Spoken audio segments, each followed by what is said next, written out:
السلام علیکم ورحمۃ اللہ وبرکاتہ۔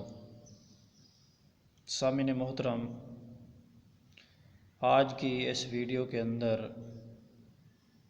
میں ایک اہم مسئلے کی طرف آپ لوگوں کی رہنمائی کروں گا۔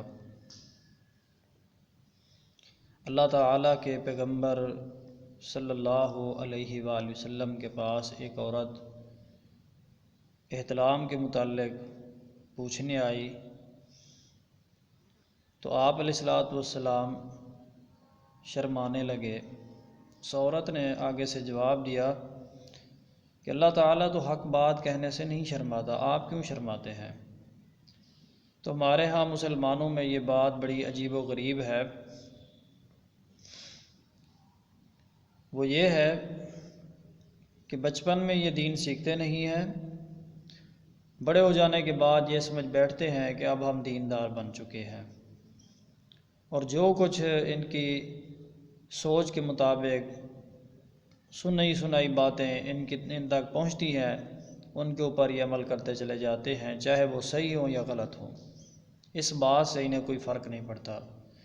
تو میرے بھائیوں، یہ بات ذہن نشین کر لیجئے، شریعت جو ہے وہ سیکھنے سے، سمجھنے سے اور طریقہ کار پریکٹیکل کرنے سے آتا ہے۔ یہ نہیں ہے کہ ہم جو ہے نا اپنی مرضی سے سیکھتے چلے جائیں، ایسا نہیں ہے۔ پہلے اس کو سنیں، پھر سمجھیں، پھر اس کا طریقہ کار دیکھیں کہ وہ ادا کیسے کرنا ہے، تب جا کے جو ہے نا یہ بات سمجھ آتی ہے۔ ہم دنیا کے معاملے میں بہت سمجھدار ہیں، ان پڑھ سے ان پڑھ جو ہے، گیا گزرا جو ہے، وہ اس بارے کے اندر 10 بندوں سے پوچھتا ہے کہ یہ دنیا کا جو معاملہ ہے یہ صحیح ہے کہ غلط ہے، لیکن جب دین کی باری آتی ہے تو ادھر سے پکڑ لو، ادھر سے پکڑ لو۔ تو میرے بھائیو، اس میں آپ اپنا نقصان کر رہے ہیں۔ تو بہرحال جس بات کی طرف میں آنا چاہتا ہوں وہ ہے غسل کرنا، نہانا کب جو ہے مرد یا عورت کے اوپر فرض ہوتا ہے۔ بالغ ہونے کے بعد مرد ہو یا عورت ہو، انہیں احتلام ہوتا ہے۔ بس اوقات اس طرح بھی ہوتا ہے کہ شہوت کی وجہ سے لوگ غلط فہمی میں شکار ہو جاتے ہیں، وہ یہ سمجھ بیٹھتے ہیں کہ اس میں بھی غسل واجب ہے۔ اب شہوت ہوتی کیا ہے؟ کسی مرد کا کسی عورت کو شہوت کی نگاہوں سے، ہم بستری کرنے کی نگاہوں سے دیکھنا، یا کسی عورت کا کسی مرد کو اس نظر سے دیکھنا، اس سے جو لیسدار پانی خارج ہوتا ہے، اس سے کپڑے گندے ہوتے ہیں، تو اس میں جو ہے نہانا نہیں ہے بلکہ اسے دھونا ہی ہے۔ اب نہانا کس میں ہے، غسل کس میں ہے؟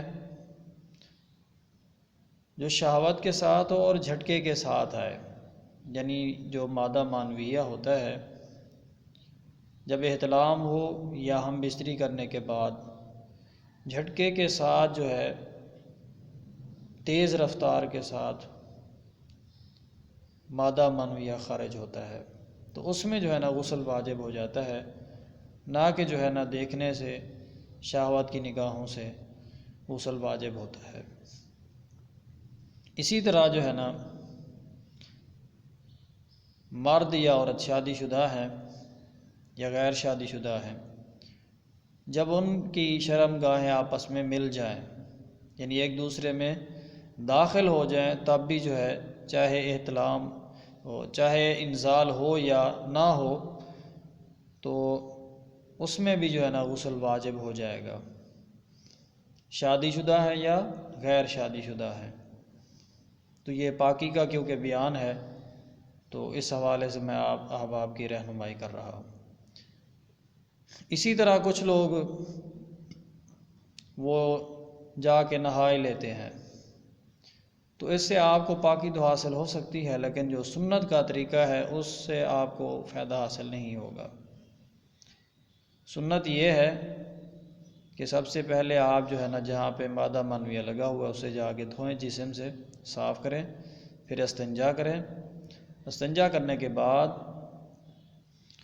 آپ جو ہے وضو کریں، جس طرح نماز کے لیے وضو کیا جاتا ہے۔ لیکن جب مسے کی باری آئے گی تو اس وقت مرد حضرات 3 چلو جو ہے وہ بھر کر سر کے اوپر ڈالیں گے اور اچھی طرح سے جو ہے نا پانی کو بالوں کی جڑوں تک پہنچائیں گے۔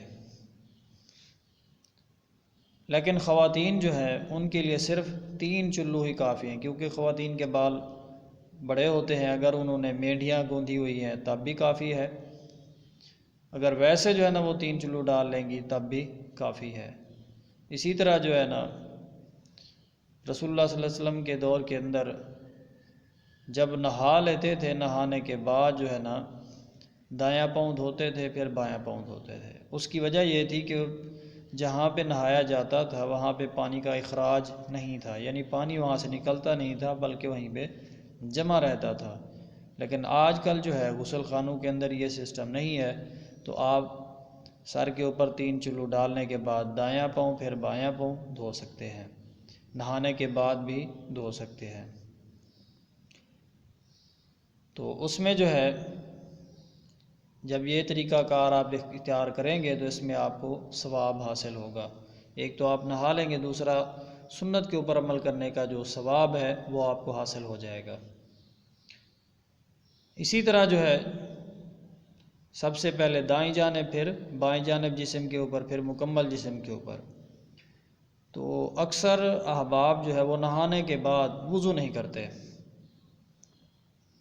تو یہ بات ذہن نشین کر لیجئے جو نواقض وضو ہے، یعنی جن سے وضو ٹوٹ جاتا ہے بالفرض، جو ہے پیشاب کرنے سے، پیشاب کے قطرے آنے سے، ہوا خارج ہونے سے، پخانہ کرنے سے، یا جو ہے نا ناف سے لے کر گھٹنوں تک شرمگاہ یا اس جسم کے حصے کو جسے سطر کہا جاتا ہے ہاتھ لگ جاتا ہے، تو ظاہر سی بات ہے اب صابن لگائیں گے تو ہاتھ تو لگے گا، تو آیا کہ وہ آپ کا غسل باقی رہے گا؟ نہیں، کیونکہ یہ نواقض وضو کے اندر آتا ہے، اس سے وضو ٹوٹ جاتا ہے۔ ہاں البتہ آپ نے صرف پانی جو ہے نا جسم کے اوپر ڈالا ہے، صابن نہیں لگایا اور یہ ہوا بھی خارج نہیں ہوئی، پخانہ بھی نہیں کیا ہے، پیشاب بھی نہیں کیا ہے، پیشاب کے قطرے بھی نہیں آئے ہیں، اور اسی طرح جو ہے نا یہ سطر والا جو معاملہ ہے یہ بھی آپ نے نہیں کیا ہے، کپڑے پہنتے ہوئے بھی احتیاط برتی ہے، تو تب جا کے آپ کا یہ وضو قائم ہے، اس سے آپ نماز پڑھ سکتے ہیں، ورنہ آپ کو نماز کے لیے دوسرا وضو ضرور کرنا پڑے گا۔ تو دعا ہے کہ اللہ کریم مجھے اور آپ کو صحیح معنوں میں قرآن و سنت کو سمجھنے اور عمل کرنے کی توفیق و طاقت عطا فرمائے۔ وما علینا الا البلاغ۔